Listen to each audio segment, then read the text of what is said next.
recently popular rock band Widemouth Mason was back in the province. On their last stop in Fredericton, the band had a bit of bad luck. Guitarist and vocalist Sean Barreau explains. We were finishing our show and our tour manager walked up and said, "All right, everything's all right, no one got hurt, but the bus was on fire while you were playing." And we thought he was kidding, but I guess during the first big snowfall of the year, the bus caught fire.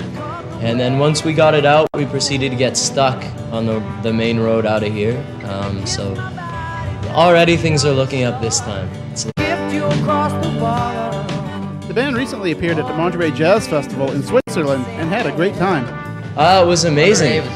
It was the second time we've been there, and just to have a chance to play somewhere where all of our heroes have played, it was amazing.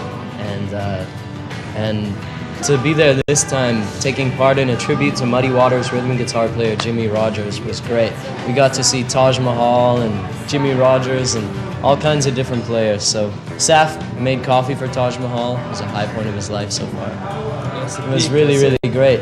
Last time we had like 10 days to hang around and see everybody, but this time it was in the middle of Edgefest dates, so we basically spent more time in the air than we did on land.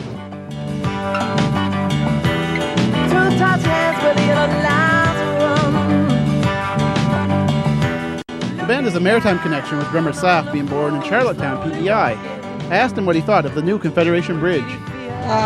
Usually every time we've gone over it, I've been asleep. But the one time I wasn't, I saw a lot of clouds. Not much else.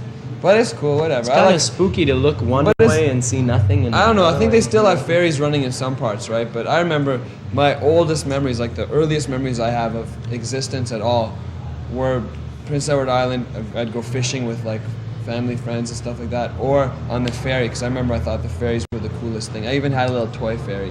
So in that respect, I'm more of a traditionalist.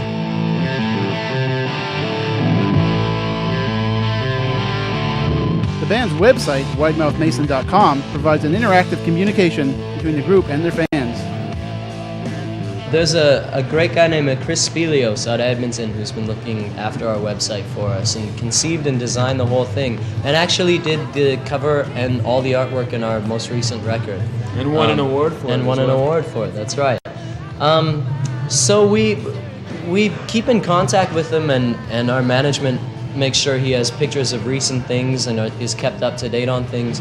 And when we're around a computer, we'll send a message in and say hi to everyone, or clear up rumors, or do all those kinds of things. I heard it's a really nice site.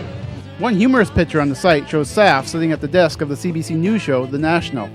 That was because I knew that was sort of the defining moment for me, when I knew my parents might finally accept what it is that I'm doing outside, being in music and stuff, not being in law or whatever else they wanted. But I knew at that moment, if CBC can accept me, my dad can accept me. You're very popular.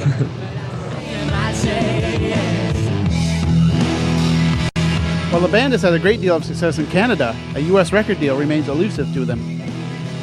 A lot of bands are going through now where it's like, yeah, the album's great, we'd like a few extra copies so we can have some at home to listen to.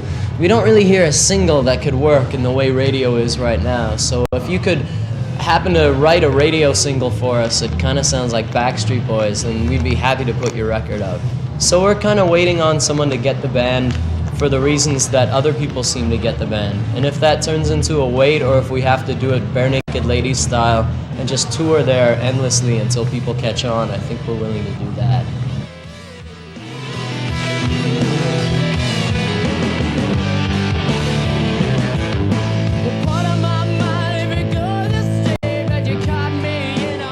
It's just there's so many people fighting for such a small piece of the pie that's owned by alcohol companies and people who the bottom line is profit and not artistry. I think it's getting harder. The borders are getting narrower and narrower, and we're a band that likes to have variety and be a little bit eclectic, and that doesn't really fit nicely into that. So plus with the major labels and all the different stuff that's been going on, I think with people buying each other out and stuff like that, there's less people actually in charge of the big major labels down in the States, which is less dispersed control, which is bad in any business. So.